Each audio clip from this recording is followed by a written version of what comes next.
bisa sampai pelorotan, bisa sampai pengeringan dan sebagainya. Nah, perlu kita ketahui bahwa proses pembuatannya itu pun juga tidak seperti kita membuat kerajinan yang lipat-lipat celup jadi, itu tidak. Jadi artinya pembuatannya tidak ubahnya seperti batik tulis, ya, atau batik cap yang prosesnya itu memakan waktu lama. Nah, batik ciprat itu sendiri adalah kombinasi daripada batik cat dan batik coret. Jadi cat itu nanti dicat dengan menggunakan bahan cetak batik.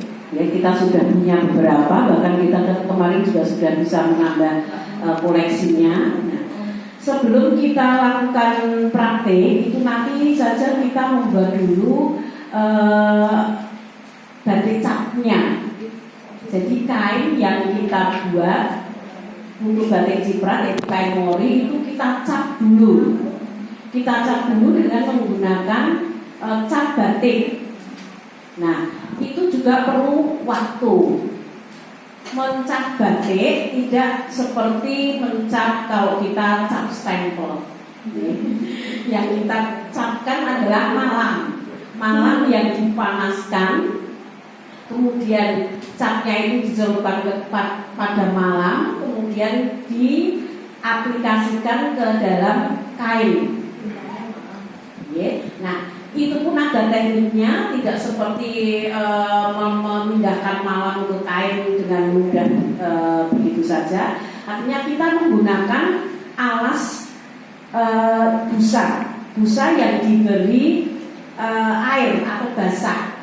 Kemudian kainnya diletakkan di atasnya sehingga ketika malam itu kita capkan, malam bisa langsung dingin, ya, bisa langsung dingin dan keras. Nah, jadi kita nanti cap dulu ya, dengan malam.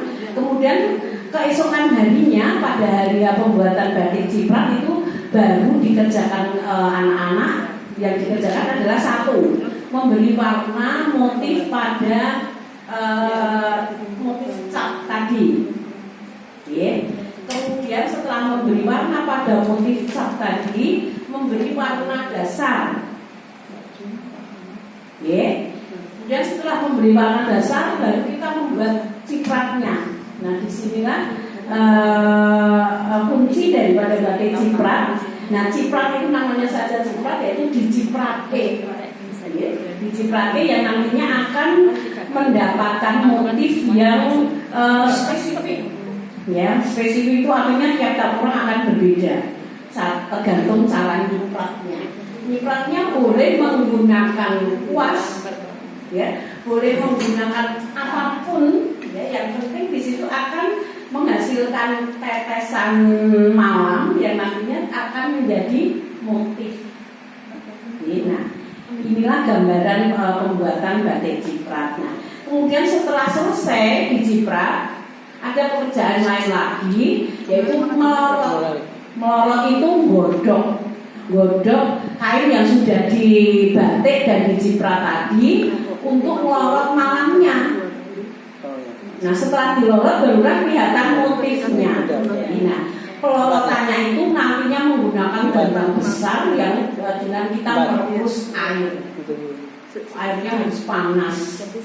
Nah, dengan gambaran yang sudah saya sampaikan tadi, mungkin kita bisa membayangkan, bukan pekerjaan ringan, gitu. Apalagi nanti pesertanya banyak. Yang banyak loh pesertanya. Sekitar ya, bukan mentok. Pesertanya banyak. Pesertanya banyak, bukan mentok.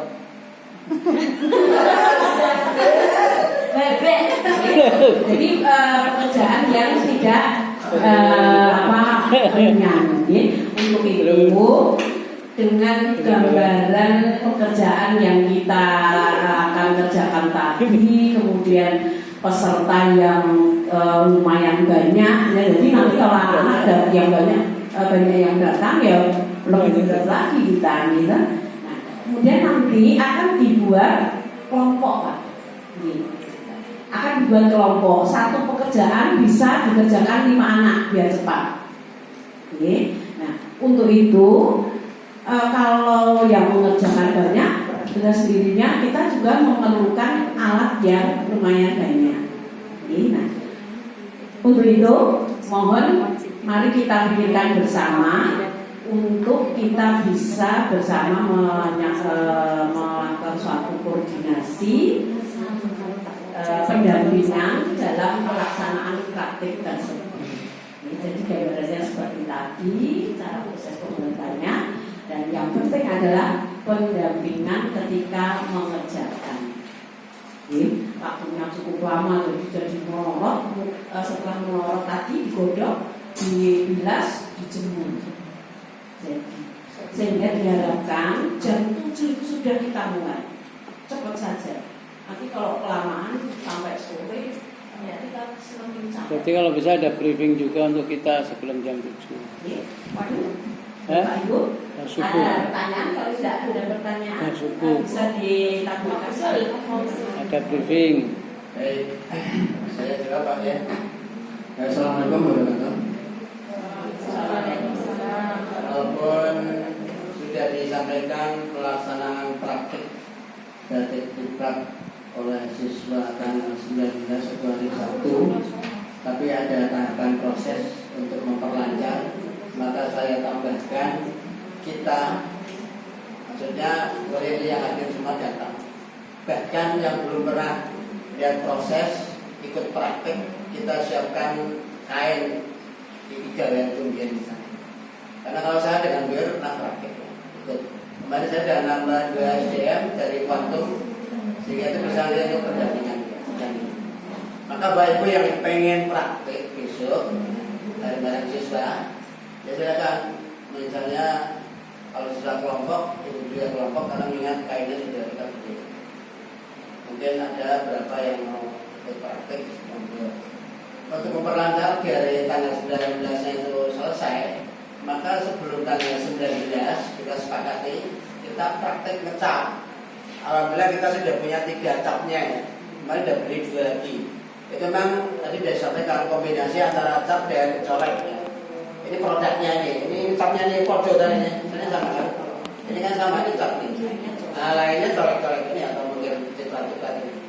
Dan ini biasanya kalau membaca ini 1 edisi dari edisi berikutnya. Terus unik.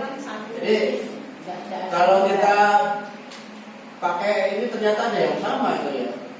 Ternyata sama. Iya, yang sebelumnya itu. Tadi sebelumnya saya pakai loh. Oh pocong ya loh. Nah, ternyata MUI juga ada yang punya itu yang dari sebelumnya itu. Iya.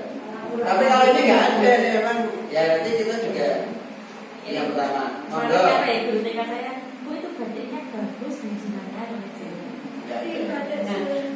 Untuk ya kan, saya tambahkan, Bapak Ibu, itu kita usahakan seoptimal mungkin karena untuk pameran kita kemarin saya disampaikan oleh Pak Kabit, kemarin saya open dengan Pak Kabit juga, open juga kita ada hanya tahun ini yang berangkat saya, kalau kemarin yang berangkatkan betul sama siswa, kalau ini dari forum itu.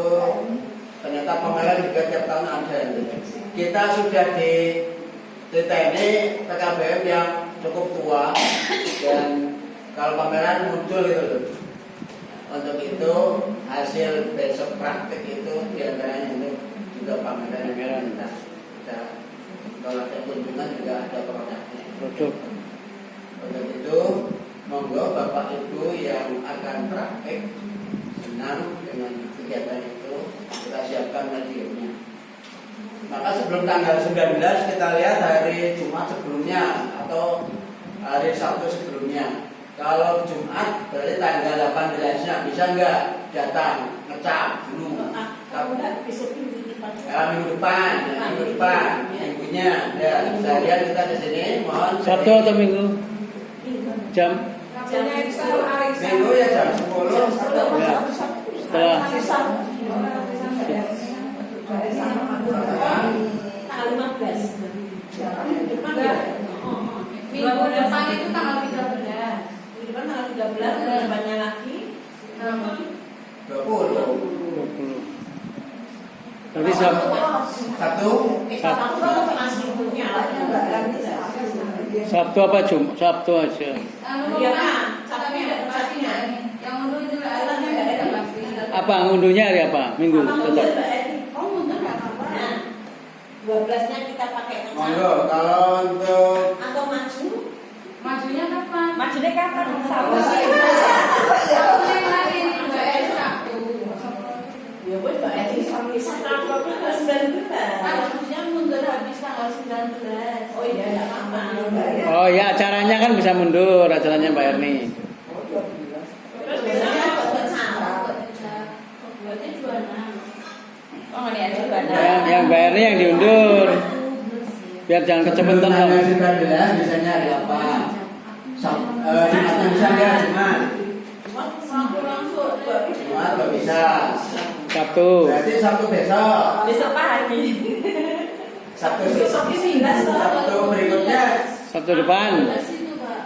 Kan sudah 19, Pak. Sabtu depan. Sabtu besok 12. Besok pagi. Iya. Sabtu besok Berarti 12. Sabtu depan. Karena kita harus praktek ngecap dulu. Arisannya minggu deh. Biasanya banyak masalah.